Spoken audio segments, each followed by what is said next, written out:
শ্রী শ্রী ধর্মরাজ মন্দির প্রাঙ্গণ থেকে যে সমস্ত ভক্তগণ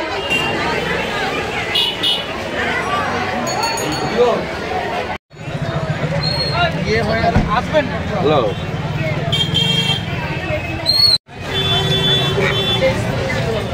আপনি দিন আমি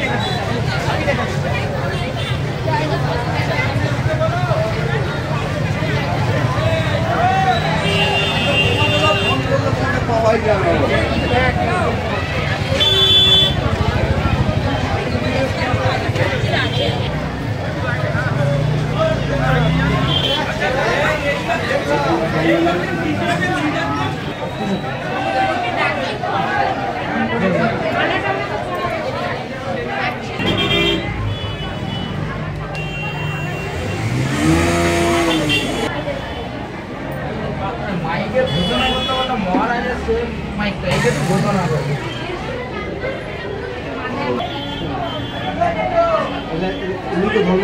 হ্যাঁ এই যে এখানে আছে অনেকে আছেন দুজন ভক্ত দ্বিতীয় অবতার পূর্ণ অবতার তলায় পড়ে গেছেন ফুলে চাপা পড়ে গেছে এইখানে যান এইখানে উনি একদম মধ্যিখানে উনি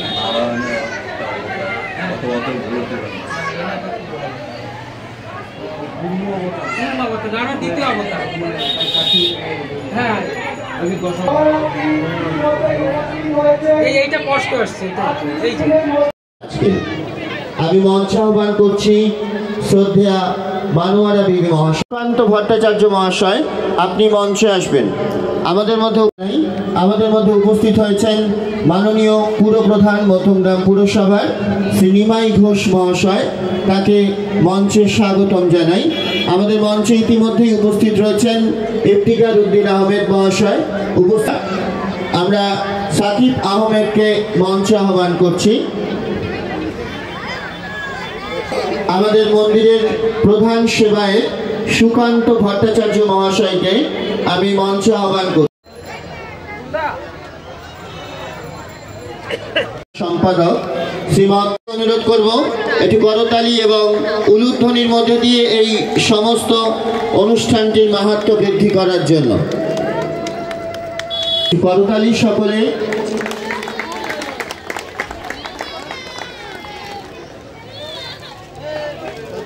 এবার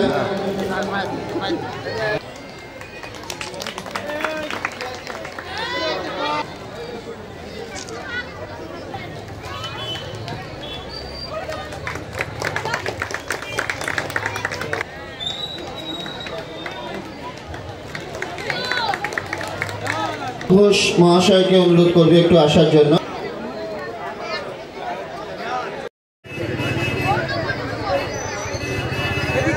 পিঙ্কি মন্ডলকে একটু ডেকে নাও।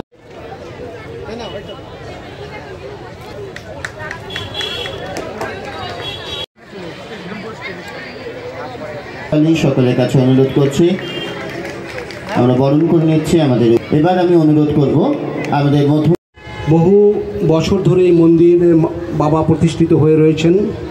এখানকার গ্রামবাসী বাবাকে সশ্রদ্ধ প্রণাম জানাই। মঞ্চে উপস্থিত রয়েছেন আপনার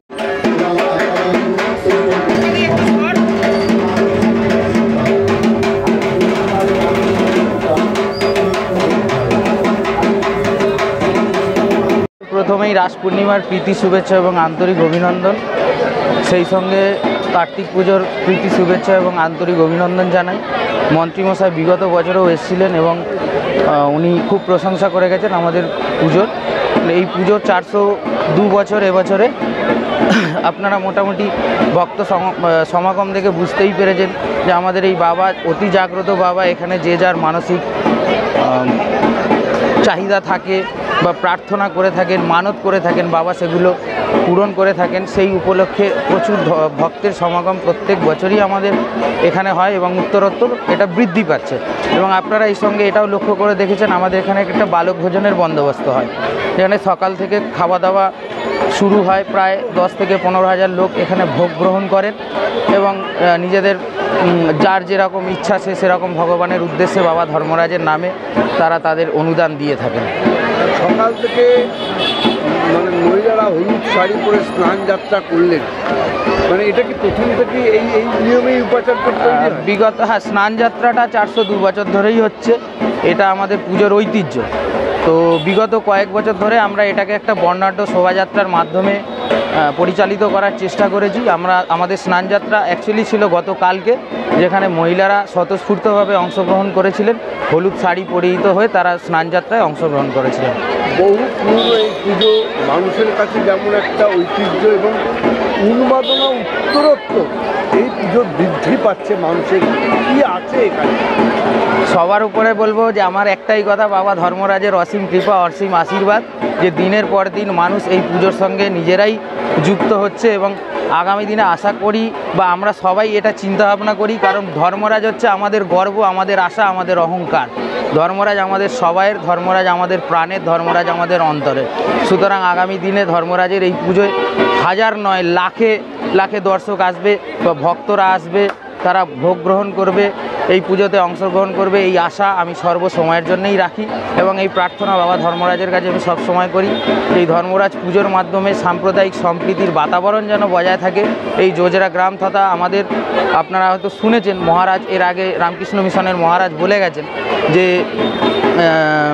যত মত তত পথ, ঠাকুর শ্রী শ্রী রামকৃষ্ণ পরমহংসদেবের কথা এটা। তো সেইভাবেই আমরা চেষ্টা করি এই কথাটাকে মান্যতা দেওয়ার। আগামী দিনে আমরা চেষ্টা করছি।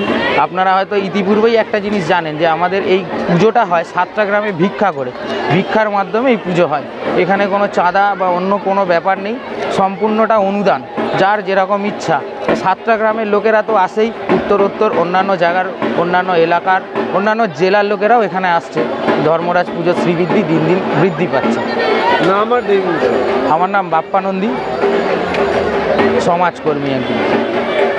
এই পুজোটাকে কেন্দ্র করে মানুষের একটা বিশ্বাস তো আছে যে এই পুজোতে, এই মন্দিরের পুজোয় সকলে সামিল হয় পাড়ার সব লোক, এবং সেই পুজোকে কেন্দ্র করে একটা সাধারণ লোকের মধ্যে উন্মাদনাও থাকে। তা আমরা ছাড়াও আমাদের রামকৃষ্ণ মিশনের এসেছিলেন, আমাদের ইফতিকার থেকে শুরু করে আমাদের প্রধান, এলাকার যারা সদস্য, আমরা সবাই এসেছিলাম। একদিকে মন্দিরে যে প্রণাম করে আশীর্বাদ চাইব, আর একদিকে মানুষের যাতে ভালো হয় সেইটাই আর কি ধর্মরাজের কাছে প্রার্থনা। বহু পুরনো পুজো আজকে প্রচণ্ড এই পুজো জাগ্রত বলে পরিচিত। এখানে অনেকেই মানত করে, যারা মানত করে তাদের কি বলবেন? তা দেখুন, ব্যবহারী যখন রাস্তা দিয়ে যান না, তখন অনেক সময় অনেক পাথরের নুড়ি পায়ে লাগে, কিন্তু যখন আবার সেই পাথরের নুড়িটা একটা বটগাছের নিচে রেখে দুধ আর জল ঢালে সারা পাড়ার লোক, আস্থা আর বিশ্বাসের উপরে দাঁড়িয়ে ওই পাথরের নুড়ি শিব ঠাকুরে রূপান্তরিত হয়। ঠিক একইভাবে এই এলাকার মানুষের যে বিশ্বাস, এই ধর্মরাজ মন্দিরে যে পুজো দিলে, কোনো কিছু প্রার্থনা করলে সেটা ফল হবে, সেই কারণে সবাই এটা করে। আচ্ছা, কার্তিক পুজো, কার্তিক খেলার চল একটা রয়েছে, সে এখন এগুলো বন্ধ হয়ে গেছে। আরও ডিপেস্ট গ্রামে হয়তো, কিন্তু শহর অঞ্চলে এখন আর এইটা নেই। কিন্তু কার্তিক ঠাকুর কাটোয়া, মুর্শিদাবাদ এইসব জায়গাতে কিন্তু গতকাল থেকেই, আমি বর্ধমানে গেছিলাম কালকে, আমি দেখলাম অনেক জায়গাতে এই পুজোর সূচনা হয়ে গেছে। আজকে যদিও পুজো, একই সাথে রাস পূর্ণিমাও চলছে, খুব স্বাভাবিকভাবে মানুষের মধ্যে একটা আলোড়ন আছে।